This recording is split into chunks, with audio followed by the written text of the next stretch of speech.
Здравейте! Днес ще ви покажа една много бърза и лесна закуска, която аз сякаш се приготвям и по-скоро от предния ден, за да може да престои в хладилника, като слагам 60 грама овесени ядки.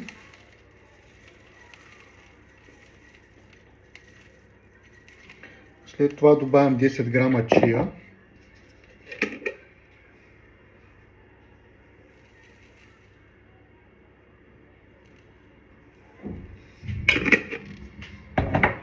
Настъргвам вътре един банан, понеже като го настържа, според мен сладкото се разпределя доста по-добре навсякъде и на мен доста повече ми харесва.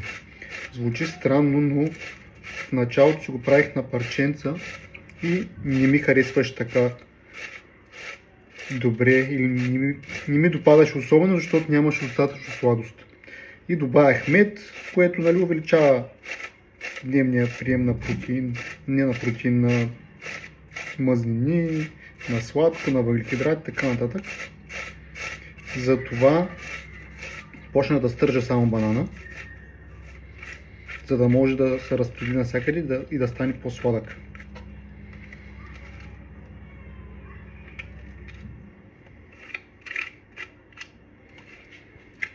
След което само трябва да се измие.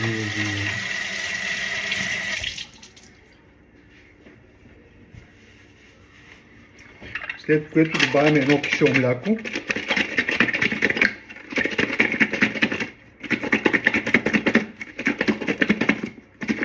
Аз ползвам 4% на Боженци, защото Боженци ми е едно от любимите млека. Не правя реклама, просто казвам кое ми харесва най-много.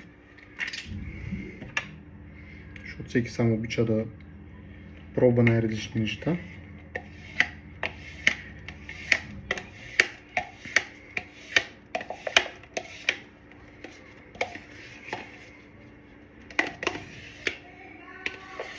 След което го разбъркваме добре и го оставяме в хладилника да престои една нощ. Съответно ще бухне малко заради овесените ядки и чията, но ще стане страхотна закуска.